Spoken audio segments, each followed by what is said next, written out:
Hi everyone, welcome to another video. This will be a review after the break-in period. This is my Pulsar N250 in pearl white color. So I purchased this in the month of June, 29 June to be exact. So it's been nearly a little above 5 months. Okay, so I have faced a few minor issues and one not minor, not major, but issue with the front disc and the brake system also. So I'll come to that. So for my review, let me show you the kilometers it's been through. So it's 2627.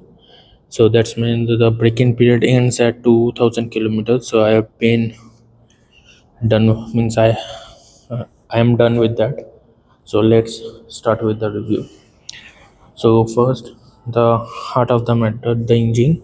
This produces 24.5 php or ps. I don't recall because there is a difference in that. Where 24.5 ps of power at 8750 rpm and 21.5 newton meters of torque at 6500 rpm. So first, let us go with the performance of this. First of all, this is a very torquey motor. You have the torque generated at lower rpms, which means you can breeze through travel city traffics.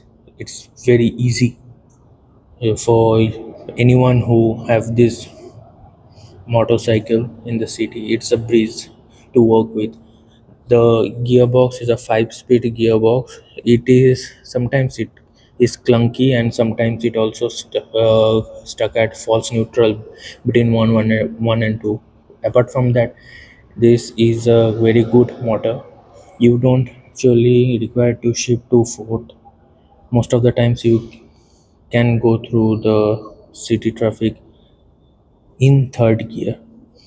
And as we are talking about this, I have been on highway once, and it's a breeze to be at 90 because I couldn't go upwards of 90 because I had a pillion with me. So that's it. This is a power means the power is adequate, but I don't think you will need to go up there. And the ceiling of this engine is at 9000 rpm. Beyond that it won't go how much you try. And the peak rpm, power that it produces is at 8750 rpm. That is nearly to the rate limit. So I won't suggest anyone to stay up there at most of time. Once or twice it's okay for a certain amount of power burst you need, but don't stay at there for the most of the time. This is not a high revving engine. If you want that, go elsewhere. Go to ns 200 or 400. Go to a liquid cooled engine which is specifically made for performance. This is not one of those engine. This is an engine where you want to stay at 60 70 in city at fourth gear and have adequate power to take you on highway with luggages and pillion. This is one of those engines. Okay, so as we are talking about engine, I have also mentioned in my first video that I had issue with one of these rocker arm plug which came loose. So I tighten it up. So that was one issue which I faced with this engine. And as I said, I have been through. This is the engine oil color as of now. Okay. So when one issue, it's a nitpick that these emblems are proper thin film stickers, and this side sticker once came off. I used normal glue here, to stick it up. Now it's doing okay. So as we are here, let's come to the chain. This is the chain drive. I haven't seen a linkage here, so maybe when the chain needs to be replaced, you have to open this part also along with the swing arm. Okay, now let's come to the tank. It's a 14-liter tank, but it is not suggested to fill it up or any other tank up to the brim. And I have been getting average of 34 liters. Okay, so as we are here, it is a reverse monochrome LCD. The brightness is adequate, means you will be able to see each and every detail in sunlight also. Because let me start the engine once you have your headlight on, the brightness dims for night.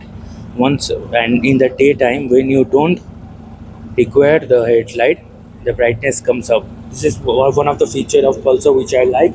And as we have all means the engine already started. Here's the sound, exhaust sound. It's a thumpy bassy exhaust.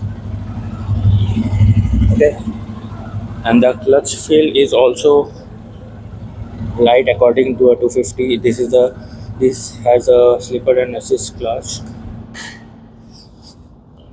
And this is the side view. And I'll come to these few things which I applied later. Now coming to the tires, the front is a 110 section tire which is quite wide, and the rear is a 140/70. Just let me show you. Here it is. See, 140/70 17. So what is this? This is not a radial tire. First let me come on that. The performance of these tires are good, adequate enough, but not the best. The grip, sometimes you will feel that you are missing the grip. There is no grip at all. You will feel that. And I will not suggest you to go up or change it to radial, because what happens when you go to a radial tire, this 70 will become a 60, and this is a percentage of this number. So when you are changing to a radial tire, this height will decrease by 14 mm. So you have to take that into account, and your geometry will change accordingly. The rear is a 7-step monoshock, and I have adjusted it, means I have increased the preload because I am a heavy person.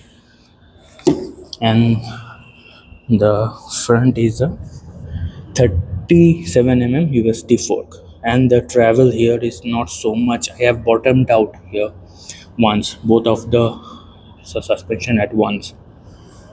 This is soft, the rear one is also softer. So what I have done is I have increased the preload according to my weight, and that has helped me quite a lot. Now, after increasing the payload, the bike is stable nonetheless at the stock setting, but now it feels more stable. Where, as I said, I have once been on highway, and in higher speed, the bike feels bouncy. It keeps on bouncing like this. And for the headlight, these are the DRLs. The DRLs itself are bright enough. If you are in a dark place, this will illuminate the surroundings. But the projector light here, it's one of the best in class. You don't require those auxiliary lights if you are not a thorough tourer. As you don't go touring each, I mean, the half of the year, you don't need any of the auxiliary lights. And one issue which I have here is this front fender doesn't extend too much. So see here, and this my location in Hyderabad, it's always means half of the year it's raining, and throughout the year some of the other constructions been going on and dirty water on road, and this happens throughout the year. And what here in the exhaust, see already the color is fading here and rust is forming. So I think they could have done better here. And this is a oiled and air cooled engine, which I forgot to mention. This is the radiator, which is not a passive radiator, means there is no fan here. It purely relies on airflow. When you are riding, the oil goes through the radiator, the air cools it down, then again it goes back to the engine. Okay, so now I will forget before, hence I would like to state that I have applied this one from Domino 250 and 400 tank pad, so that my belt and fly zip doesn't scratch here. I applied this protective film, which is coming off, as you can see, but when I applied it in July, month of July, after I purchased it, this is not a proper fit. There were some air holes here and dust already accumulated, and now it's coming off. And the third and the most important thing is that this one is a lifesaver for each and every bike with USD fork. Whatever you do or not do, don't bother, just buy this one and apply to the forks, because this will save your life. As I said, I bottomed out once. If this thing was not there, I later realized that the force would have broke this seal. So this acted as a more cushion. And the issues which I faced, one of the issue is the caliper thing. This part of the caliper, this is a replacement caliper which I got in warranty. This has been changed. Okay, so this part was rubbing with the disc and making screeching sound. So here I would love to specially mention the Kondapur Bajaj workshop or service center, whatever you called. They are so helpful, they are so friendly. You go there with any issue, they will attend you personally and see check what the issue is, and they will try their best to resolve your issue as soon as possible. This is the one thing which I will appreciate here, because I own a Honda. I used here in Hyderabad. Their service center is not at all friendly, they are not cooperative enough, and this is one. Okay, this is a special mention to Kundapur Varun Bajaj Service Center. And coming to the handling, this is a well handling, means this is a well handling bike. If you are skilled enough, you can handle any bike. As I said, the suspension was is not was is softer side, is on the softer side. So try to adjust the preload, because you can't adjust the front. Adjust the preload as per your weight, as per your riding style, and it will be a drastic change. Okay, and the seat height is of 800 millimeters, and the cushion is a little bit softer, but it won't make any issues. The foot pegs are slightly readjusted, so when you sit on the bike, you feel a little more sportier than normal. And this handle, they have made this like a sportier. They go up and they slide down like this, so they give you a clip on feeling, clip on handlebar. But this is a negative of this bike, if you see, because in long term your wrist will start paining. This bike is not meant for racing, so I don't think this handlebar do justice with the bike. Otherwise, this is a very cool bike. The lightings all around are in LED, even with the turn blinkers. These are of KTM's the same, and this stubby exhaust is look like it looks like it is a dual barrel exhaust, sorry, but it is not. See, the end cans ending is one piece. This is the two outlet from here. The exhaust end here, it is one piece, just to show, for showing it is of two barrels. And this is a dual ABS variant. There is only one variant. Box section, swing arm, mud guard here. This is the side look again.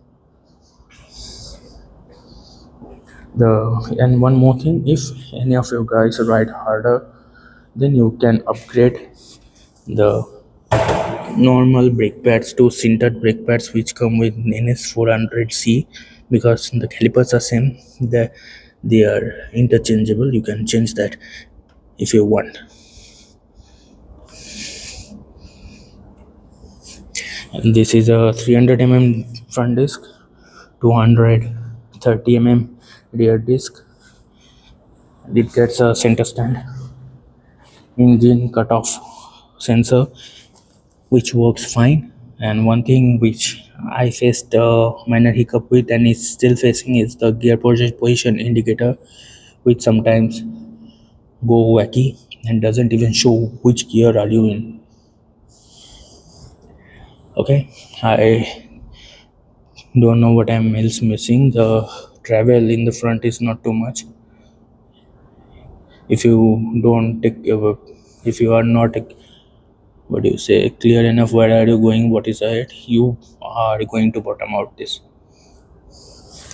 And as I said, the mileage I have already mentioned. If I have missed anything enough, I am not a professional videographer. If I have missed anything, comment down below. I'll try to explain. Okay, so this is it. This is my Pulsar N250. Yes, this is a quick fire review, not a quick one. The video got long enough. I'll see you in the next video.